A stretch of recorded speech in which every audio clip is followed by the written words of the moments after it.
Okay. So yeah. Okay. Shall we go on to our next thing? Okay. So we'll get rid of those. Okay. Lily, no choice here, I'm afraid. So I'm gonna give you some instructions about how to use the deck here, and so I just want you to follow them out as best as possible. Okay. No pressure here. So I'm going to give you those, and I'm going to turn around this way. Okay.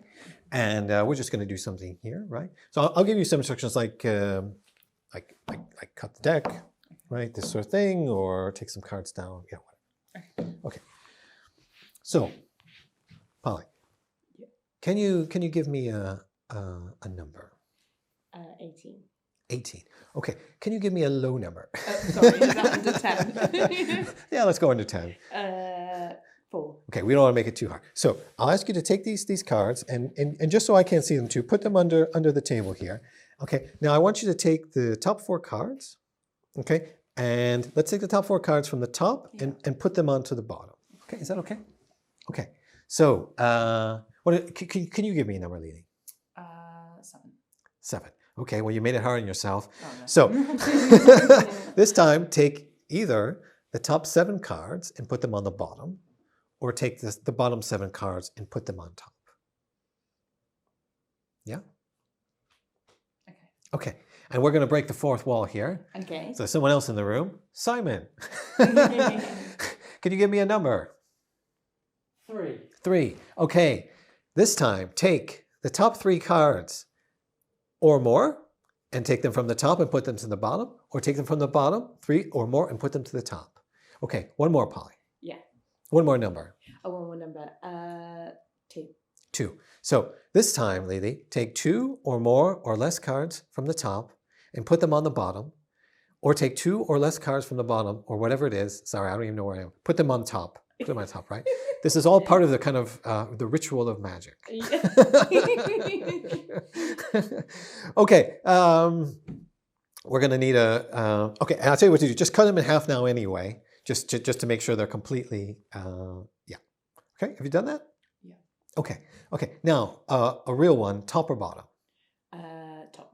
Okay, so what I'd like you to do is take the top card, turn it over so it's face up, okay, and and then put it in the middle of the pack somewhere. Okay. Have you done that? Yeah. Okay. Simon, top or bottom? Top. Top. Take the top card or the bottom card. Turn it over and put it in the middle of the deck somewhere. Okay, have you done that? Yeah. And one more, top or bottom? Top. You don't have to listen to what she says. Take the top card or the bottom card.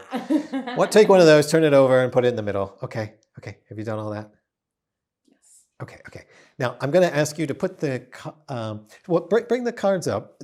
But bring them up so that you can flip the pile over, so that the cards that are currently faced up are face down. Yeah, turn it over the other way, just in case, so I don't see them if they're sticking out or something like this. Want it this way? No, turn it over the other way. It's fine. Yeah, I'm very conscious of not wanting you to see it. It's fine. Just put them in the box. It's fine. Yeah. Okay, we're just doing that to avoid you spreading the cards out and them being seen or anything like that. Okay. Okay, so how is magic done? Mm-hmm. All right. Could be fancy CGI stuff. And maybe we'll have to work that in later. Maybe it's real magic, I don't know what we're doing here, right? But what I want to suggest, is ritual is very important in magic. This sense that we're doing meaningful actions, right, in a coordinated way, okay? And this is part of how magic happens. Okay, so this is a little ritual we did here, right? Where you followed the instructions very closely. This is where I did it all wrong. I messed up. Well, let's find out, right? So there should be 3 cards now that are currently face down. Okay, here, yeah. And what do you think is going to happen? I'm going to try to predict what those cards are. Okay. So we're ready for this? Yeah. Okay. I'm going to need a little bit of help, though. Would you mind just giving those cards a quick shake? Okay. Okay. Did you hear that? Yeah. Okay, so what did you hear? The cards shaking against the wall. Do you know what any of the cards are? Any of Um, the cards that are face down? No. No. Okay. Don't give it away if you saw them. So I'm going to guess I think there's a very low card in there. Okay. And I think it was 2.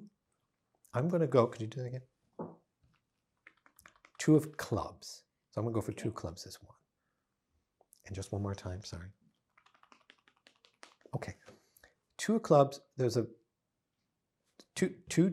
So there's a 4. If there's a 2 and there's 2 2s, 4. So no. Okay, so 4 of... I can't even remember what the cards were. Yeah, I think you do. It was a 2 of clubs and a 4 of diamonds, I think. And maybe, just sorry, one more time.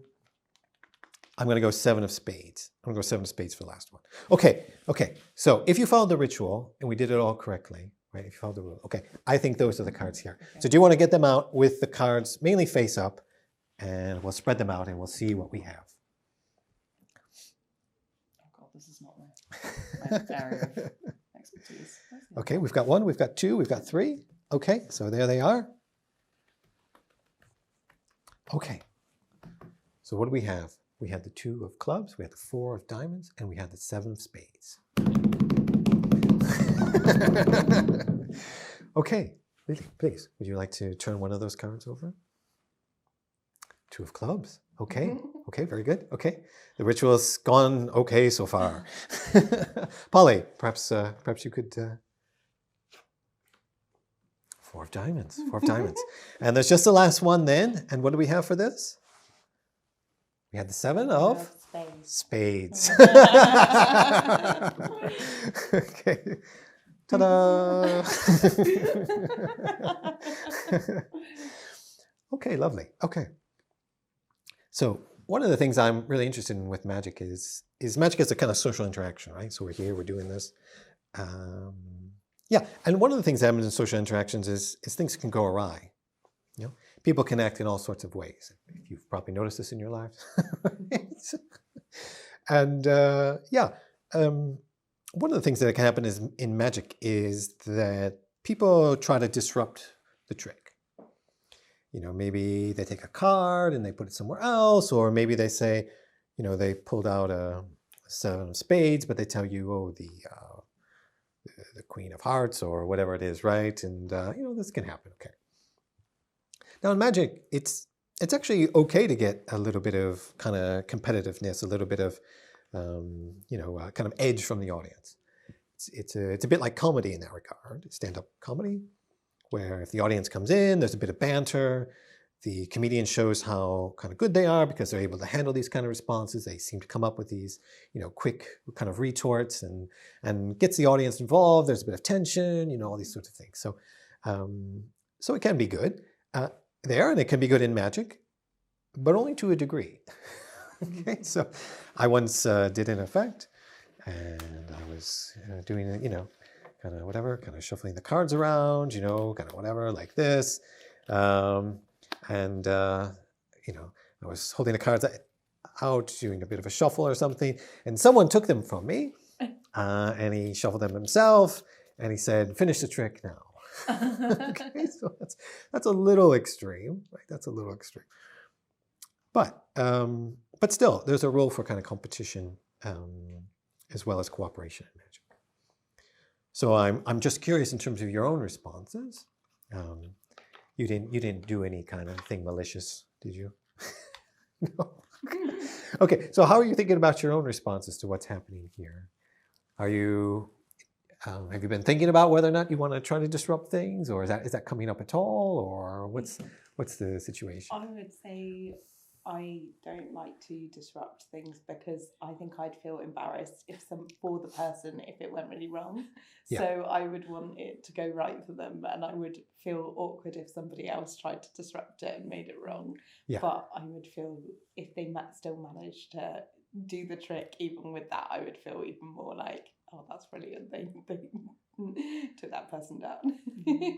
Okay. So you kind of want to make it happen. Yeah. If I can like say it that way, it's like I don't know. Maybe I'll just say that.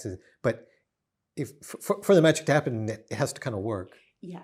And you're here, and let's have a good time or whatever, right? So Yeah. is that right? Yeah, definitely. Yeah, and I feel like it would just be awkward if it went wrong, and I would empathise with like you, the magician, and want you to get it right, if you know what I mean.